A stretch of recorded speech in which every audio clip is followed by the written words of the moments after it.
叫高俊然啊，据说智商有149。刚刚我跟他照了一面，属于那种情商低、无节操、无组织、无纪律的那种啊。所以一会儿你千万不要分析案情啊，别露怯。智商这玩意儿，就是我没测，我要测，说不准也是个小天才。哎呦嚯，天才！那我这案子就治你。什么意思啊？你这都啊？媳妇儿的味道。我去，这现在是他妈想媳妇儿的时候，给我认真点。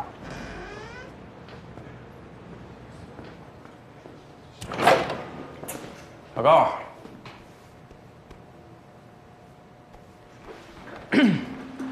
关队你好，自我介绍一下，我叫高俊然，久仰大名。行，知道了啊，赶紧说正事儿，尸检结果怎么样？关队，死者第一次遭受外力冲击导致肋骨骨折，然后在第二次碰撞当中呢，扎破了自己左侧的肺上叶以及心包，符合被地铁车厢门剐蹭然后撞到墙上的推断，但是我们无法判断是自己剐蹭到车厢门，还是受到外力冲击导致。至于他的颈椎轻度错位以及枕骨骨裂导致颅内出现血肿，则是诱发他第一次生命体征停止乃至被误判为死亡的直接原因，但同样无法判断是否有人为加害。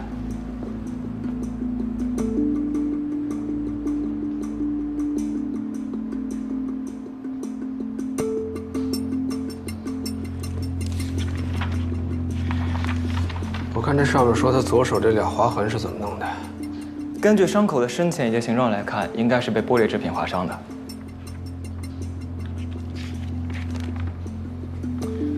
这120发现他坠落的地方是蓝鲸岛东侧的山坡脚下，典型的户外开放性场所。为什么不先查那儿？顺序是不是搞错了？可死者真正的死亡地点是在地铁隧道里啊。按照现场处置原则，不管是不是他杀，那里都是第一现场。关老师。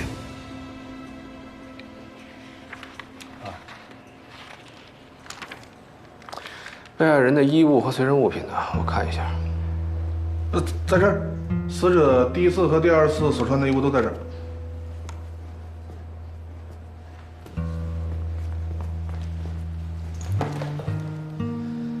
哎呦，小高，你说这人死的太蹊跷了。不管他是怎么从蓝鲸岛的山坡上滚下来的，他在冷藏柜里面自己爬出来，穿上衣服走了。这肯定有事儿啊！哎，老板，隔2天之后又死在地铁隧道里。如果说这2件事没有联系，我是不信啊。关老师，这套衣服是死者第一次被120送来的时候身上穿的，但估计是苏醒之后他自己没有找到，所以就偷了一件白大褂给穿上了。不过更蹊跷的是，他身上只有零钱，既没有身份证、信用卡这些，也没有驾照、车钥匙，再加上他真正的死亡地点是在地铁10号线，所以我们推断，他应该乘坐的是公共交通。这个人有辆车，有2双鞋，右脚的鞋跟磨损程度，还有这脚面的折损来看，他经常开车。蓝鲸岛这么远又不好打车，3蹦子都不去的地方，他估计是自己开车去的。但可是关老师，我觉得这不能明白关老师的意思呢。一个人出门不带钱包，那家里门钥匙也不带吗？手机也不带。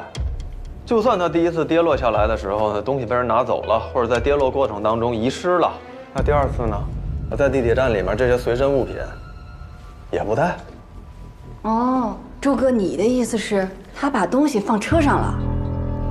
对，他把手包放车上。手包？手包，看见没有？这2件衣服左胸部和肋部都有磨损，一看这个人就习惯加个手包。有车，还西装革履的，手里夹个包，应该是一个挺大的老板呀。大老板的手包都有秘书和司机帮着拿的，用不着自己费劲。小周，我问问你啊，这穿几千块钱的皮鞋，这2件一模一样的西装，这能说明什么呢？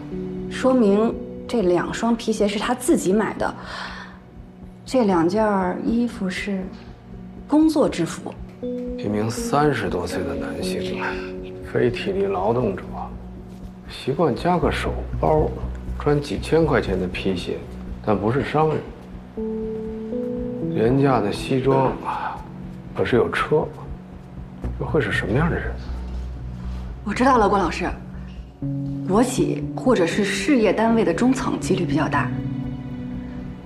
他明明有车，为什么还要挤地铁呢？那得找到他的车和手包，确定了他的身份之后再说啊。这赶紧干活去吧。干什么活儿？不找车和手包啊？去哪儿找啊？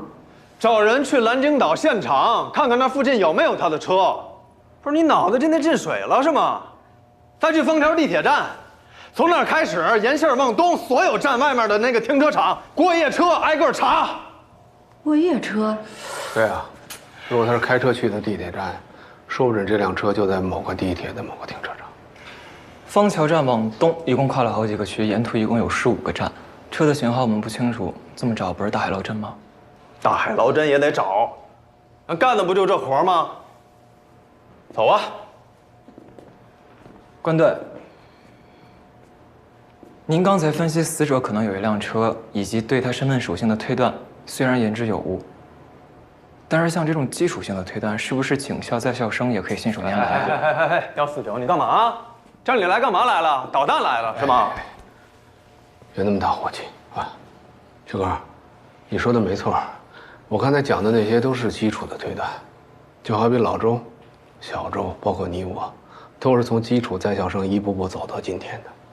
所谓天才，不过就是大脑系统给开了个小外挂，用好了呢就事半功倍，没用好就是自欺欺人、偷奸耍滑。你仔细想想，你赖以生存的这些技能，哪个不是从基础2个字一点点的开始的？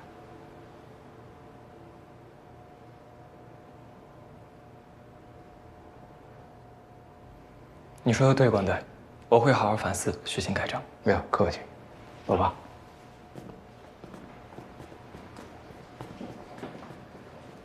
小周，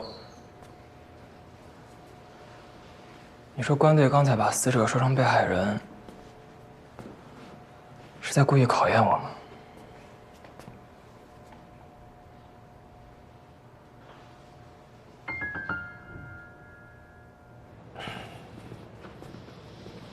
怎么了？我刚才跟你说什么了？我是不是让你别分析案情？你怎么就忍不住呢？哦，案情未定性之前你就说被害人，我告诉你，完蛋了，那小子肯定盯上你了。就一受虐狂，挨一顿上档次的臭骂就老实了。啊，你以为你在那儿啪啪啪啪啪啪啪你就混过去了啊？但是你抢什么笔记本呢你啊？我不给你都不行，生拽你的呢。现在是不是只闻6个人家的都不知道啊？真的，就你这样的，我告诉你，电视剧都活不过3集。谁告诉你的？没看过《白夜追凶》？你这个什么白夜追凶？我告诉你，真的，要不是因为天快黑了，我非拿枪顶着你，把你给我换回来。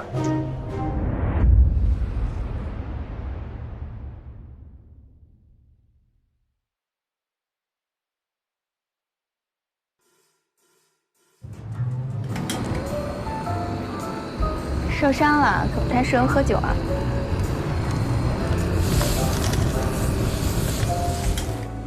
应该不会留疤吧？还好不在脸上。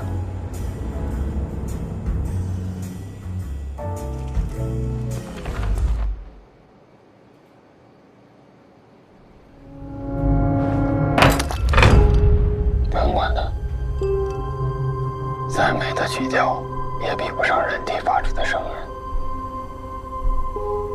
就像现在，能听到吗？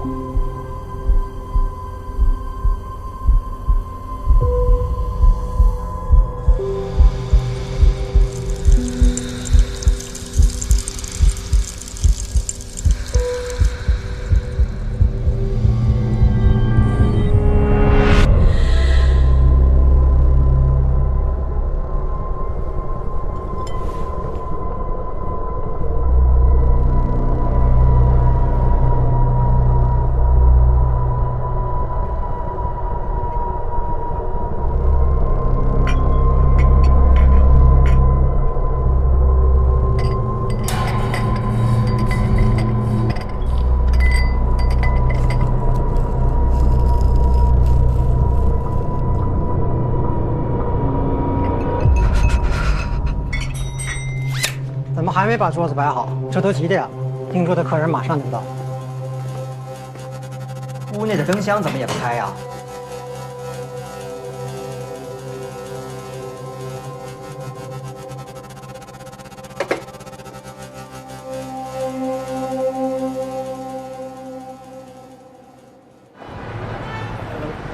白老官，现场既没有发现血迹，也没有其他任何的发现。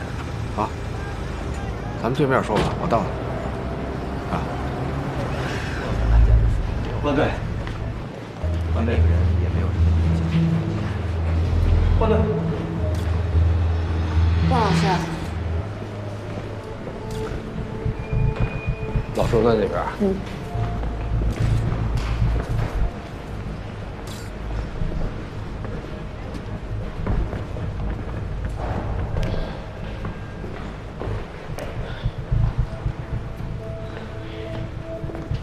怎么样？不怎么样。这都超过24小时了，没人报案吗？目前咱们辖区没有人报案，死者有可能是居住在别的辖区。等天亮了吧？天亮我给市局打个电话问问。南京岛那边有什么进展？南京岛那边除了发现了车轱辘压过的痕迹之外，目前还没有任何别的发现。那黑灯瞎火的，荒郊野岭，不比城市。我叫他们先把现场保护好，我又调了几个人过去继续勘查。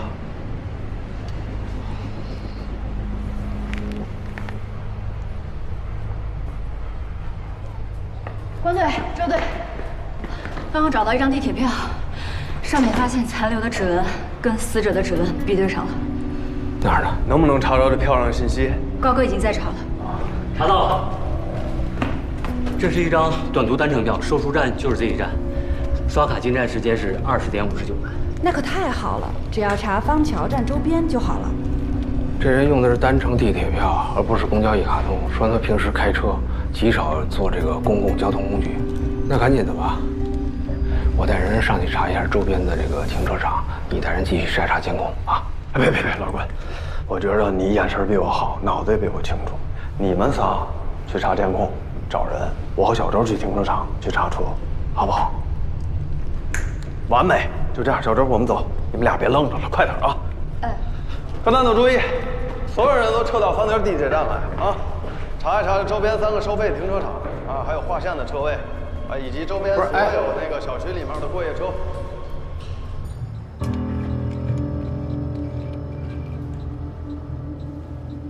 薄荷胃口，我再给你调一杯。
哎，海斌，你说那个是在海丰桥哪儿来着？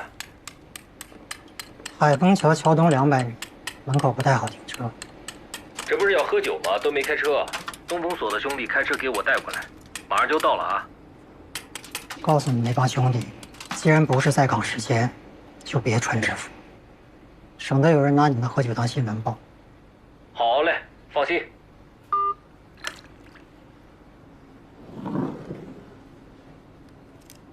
恐怕我们都得快点了。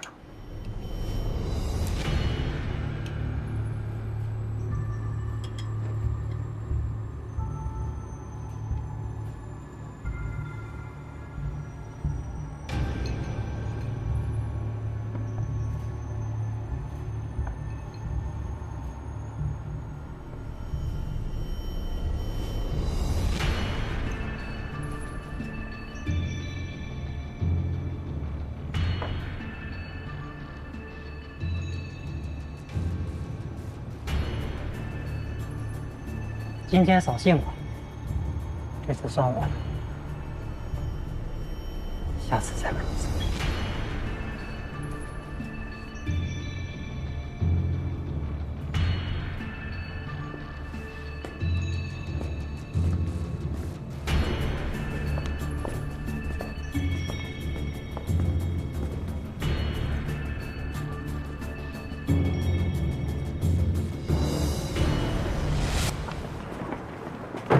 所有归业车辆都要好好排查。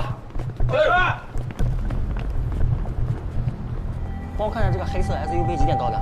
这个应该是上午10点多到的。哎呀，那边好像还有一个白车吧？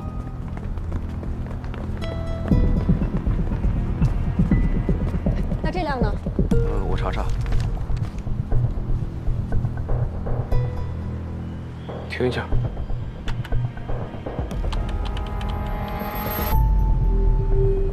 这不就是那死者吗？顺着这个点往下查，看看他从进了这个地铁以后，一直到死在隧道里，中间到底干了些什么。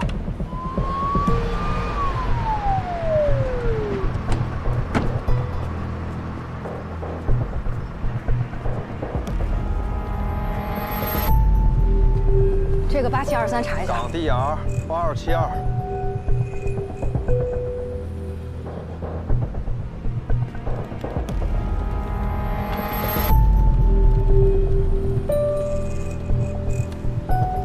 带我去那边再看看。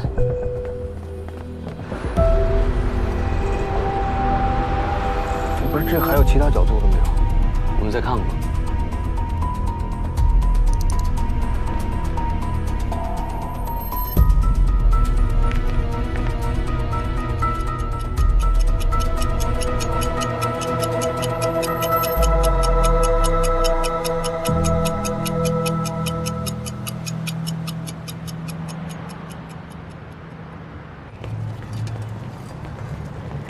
要不要一块吃点早饭？啊？不去了，困死了。那行，那抓紧时间赶紧睡一会儿去吧。啊。好。行，有事电话吧。啊好。啊。走了。啊，慢点啊。这边换队。哎。哎，老关，你那边查怎么样？过夜车辆全都查了啊，没有。不是，来一个这个。好嘞。要我说呀，你给你哥打个电话，问问他，看看他那儿有什么建议。那没得说，我先挂了啊。不是，就你那档子事儿，是不是你哥设计的你？那还没坐实呢，对吗？咱抛开这个不讲，咱就说查案子，你哥经验比你多了吧？他经手多少案子？说句不好听的，你啊，现在说什么都不好听。怎么着？离开我哥，你们还破不了案了？行，我不说了，行吗？兄弟，我跟你讲啊，我也不容易，啊，我自己的这摊子事儿，现在还不知道怎么回事呢。市局到现在还都没给消息呢。哎，行，不跟你扯了，挂了啊。哎，好嘞，一共10块啊。嗯，谢谢啊。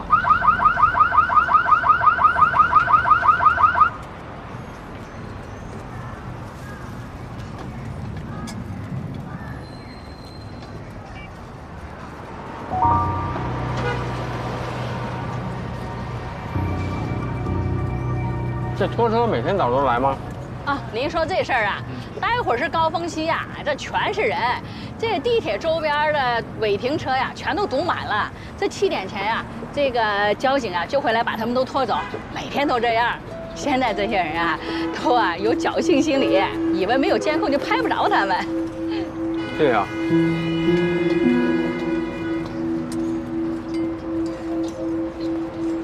哎，周局。如果死者头天真的是开车来的地铁，而且停的是违停的地方的话，我看这地铁早高峰，交警都是把违停车拉走啊。那他这车会不会就在咱们辖区内交警支队的停车场呢？行，你小子可以啊，不愧是老关的亲弟弟啊，有点他的风范，至少有他的1/10。你还想听什么？我再夸你2句啊！哎，别那么多废话了，赶紧查吧啊！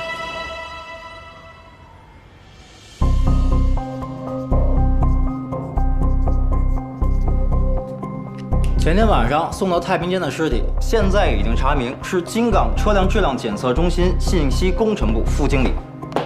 高磊，34岁，已婚，有个3岁的孩子，京港人，住在西关区金阁路明光胡同。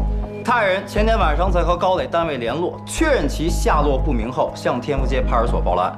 结合西关那边提供的信息，高磊失踪当天驾驶一辆他名下的白色日产越野车去单位上的班。据单位的同事反映，最后一次见他是在2月20号晚上7点半左右，在单位停车场看见他拿手机打着电话。当天晚上地铁停运后，方桥地铁站附近的巡道工在0点前后发现了他的尸体。经法医确定，死亡时间是当晚的21点至22点。事发当晚，高磊驾驶他这辆越野车去了方桥地铁站，把车停靠在了地铁站附近的路边，车辆属于违章停车。通过协调，辖区交警支队已经找到高磊所驾驶的那辆越野车。前场车的记录显示，他的车是在次日的凌晨4点54分被拖走的。由于我们现在还没有找到车钥匙，所以只能拜托交警支队把他的车拖来咱们队。高磊进了地铁站之后，花了2块钱买了一张地铁票，是最低金额的短程票。再加上他把车临时停在了地铁站的附近，那么应该是有2种可能性。一种就是他真的想坐地铁，另一种呢，他只是为了进站。除此之外，还有一个非常蹊跷的情况，就是高磊在遇害的前2天，曾被120以死者的身份送到了太平间。120发现他的地方呢，在蓝鲸岛东侧的山脚下，时间是晚上的21点39分，22点左右送到了太平间，而22点16分。他在冷冻柜的停尸台上醒了过来。高，监控那边。通过调取太平间当时的监控，不用从头来了，刚才不都已经说过了，也都放过了。现在确认一下，在这个太平间冰柜里自己爬出来的这个人，就是高磊，可以确定吧？可以。出来之后，随便在太平间找了件衣服穿上之后，就从门口就自己就这么溜出去了，这也可以确定吧？是。那就别在这儿绕了，往下进行查吧。小关，看看怎么个查法。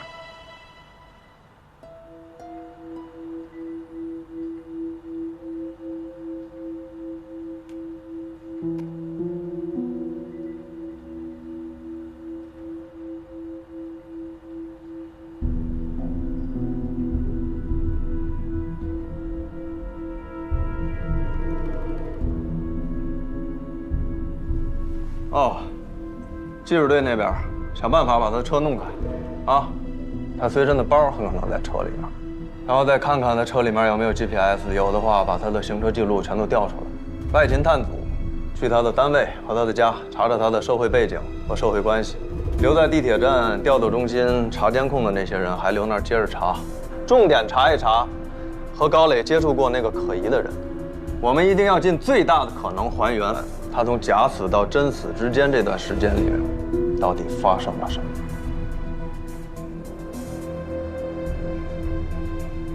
师弟，完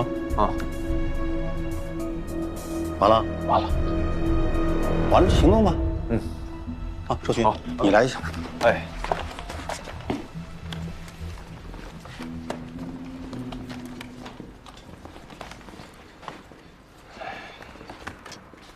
监控这边还得你去盯，是吧？那昨晚上你盯了一宿，你最了解情况，别人弄不了这事儿，是你，你得辛苦辛苦啊！瞪大眼睛，最后就哆嗦了。哎呀，辛苦了啊！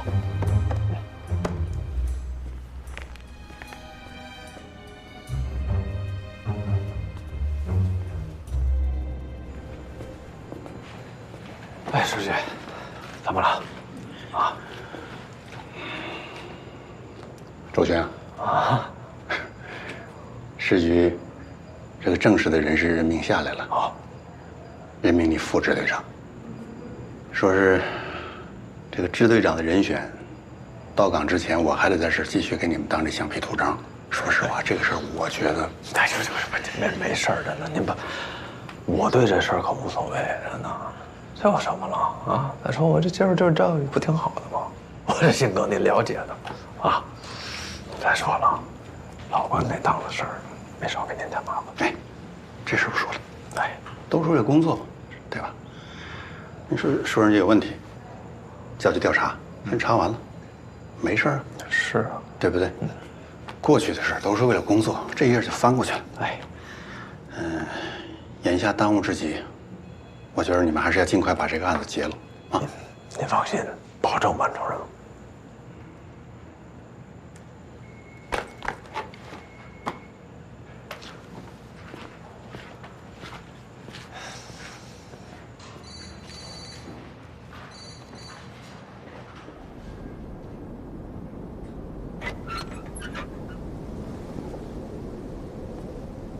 有人已经耐不住性子，要对你们下手了。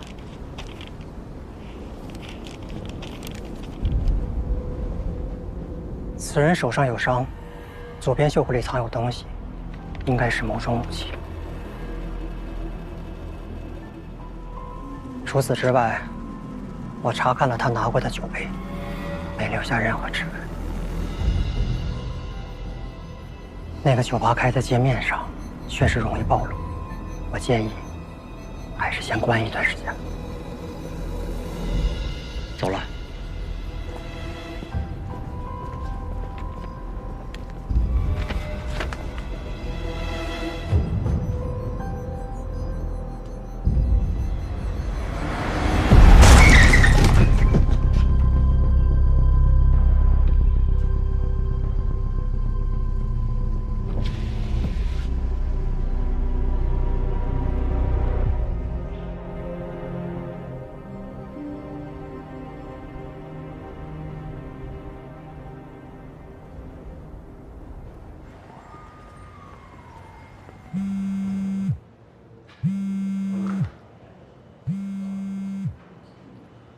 喂，哪位？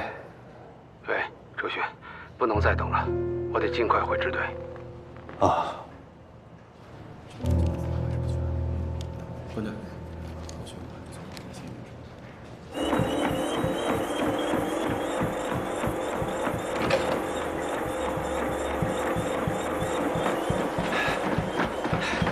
嚯，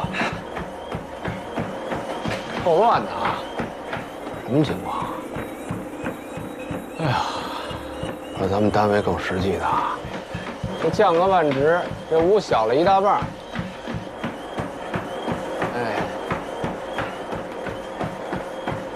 哎呀，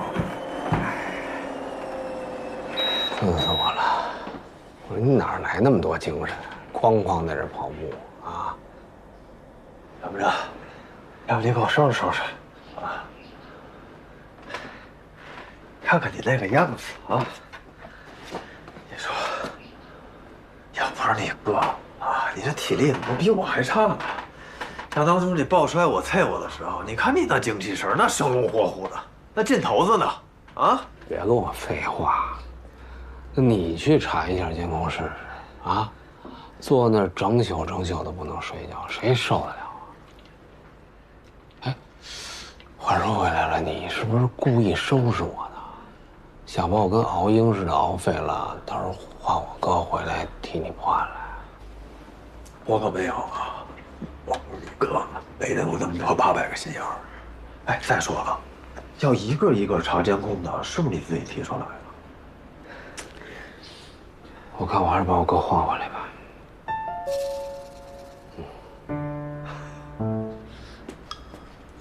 要死要格局的啊！嘿，我没格局，赶紧的干活。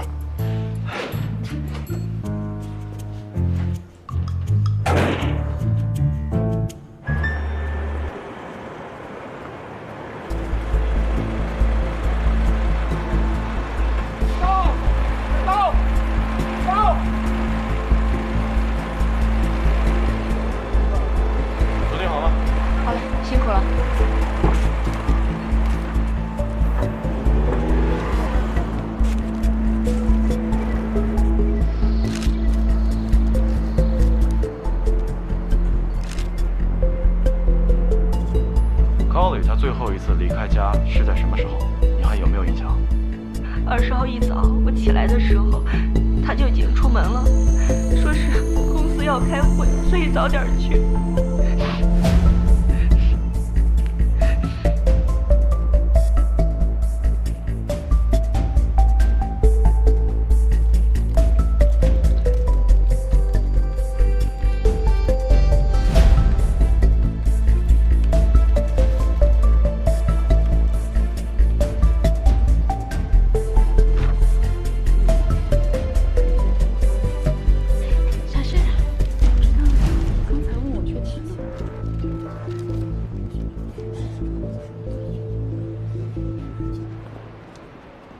据我们走访调查得知，高磊的社会关系还是挺简单的。他的爱人石玲在京港市第5中学担任教师，目前他们有一个3岁的儿子，叫高雨欣。他们夫妻2人呢，感情一直都挺好的，家境也很殷实。他还有个亲弟弟叫高栋，比他小3岁。医科大学研究生毕业之后，直接去美国读了博士。毕业后回国工作不到1年，又返回美国去了。办的是工作签证，目前我们在尝试与他进行联系。高磊单位什么情况？据高磊同事讲高磊在单位人缘很好，有求必应，定点上下班也没有什么不良嗜好，而且他每个月都是满勤。但是，贵人，你看这个，在我们调查中呢，发现最近还有一个人无故缺勤，名叫张亚红。他最后一次在岗的时间是2月18号，也就是高磊假死那天。而且这个张亚红是高磊弟弟高栋的未婚妻。未婚妻？对，他在这个京港车检已经工作3年了，是财务部的一个出纳普通家庭，28岁。这人呢？目前还没找到，他家属已经报了失踪。报了失踪。关队，您看一下这是在他后备箱里发现。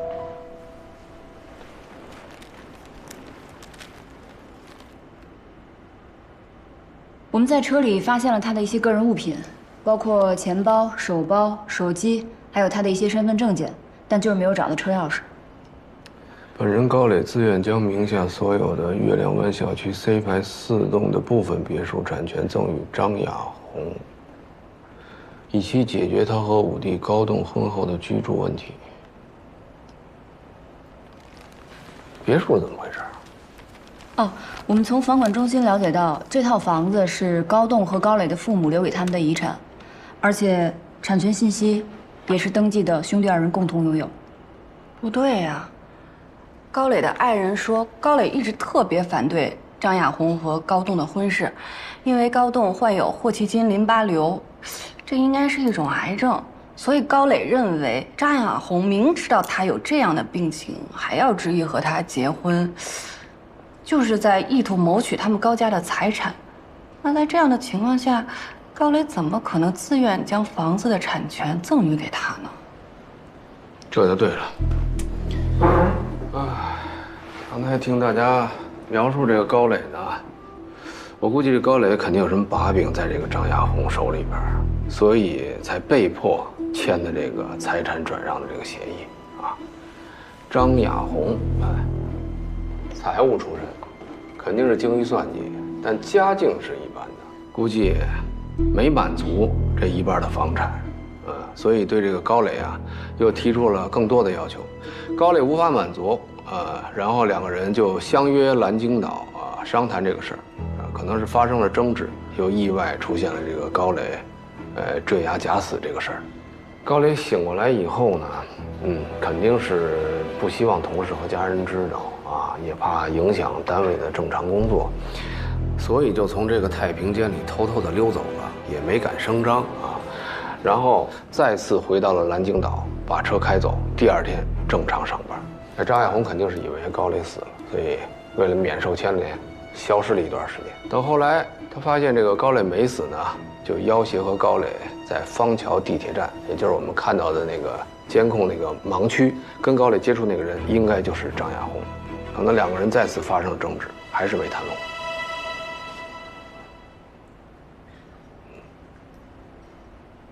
张亚红和高栋结婚，是为了夺取他那套别墅的另一半产权。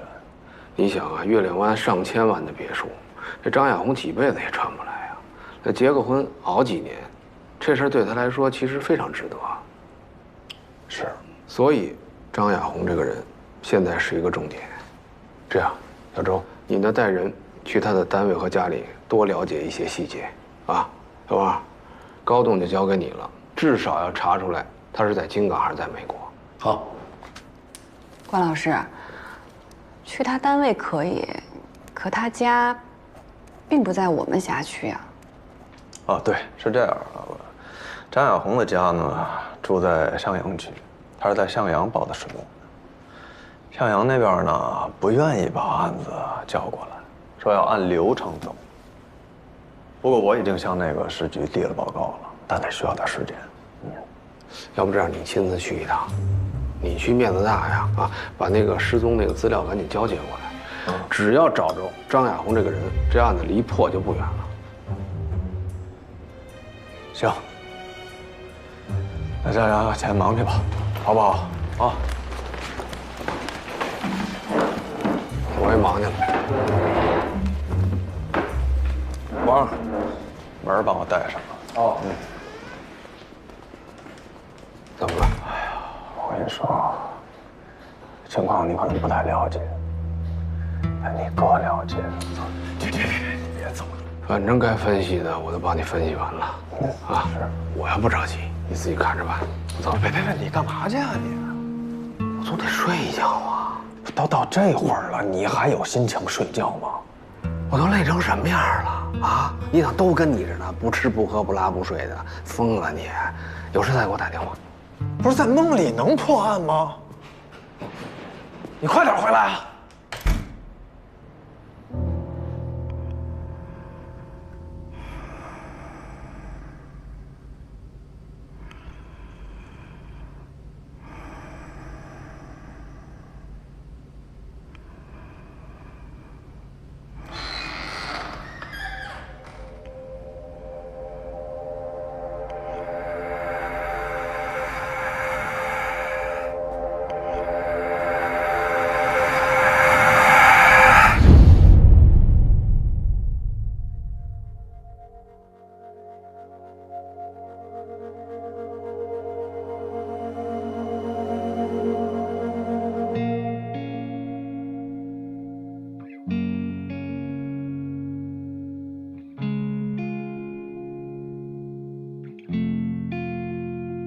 想挣脱，却一直在承受；想自由，却盯着手沉默。一瞬间起心动念，黑白分明的眼，一半清晰，一半深渊，被困在无休无止的猜。勇敢在无边黑夜醒来，愿意敬畏，幻化诋毁，即刻一生无名的悲。再见了，非黑即白的世界，谁能面对突然不见消失的明天？或许我会否认，但是我接受，因为我爱。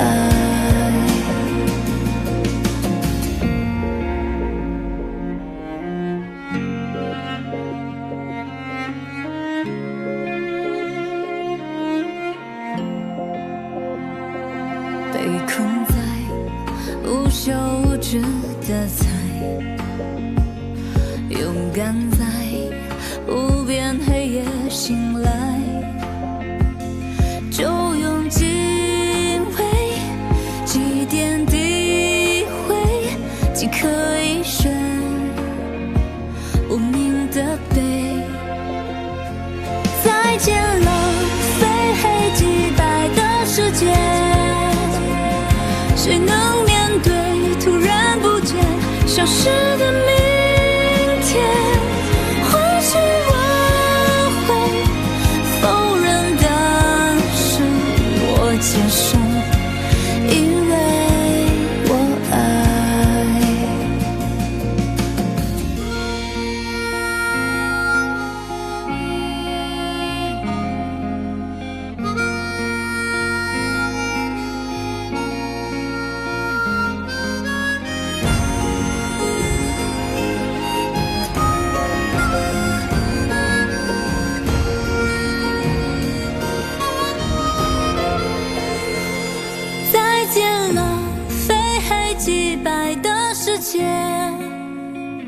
谁能面对突然不见消失的明天？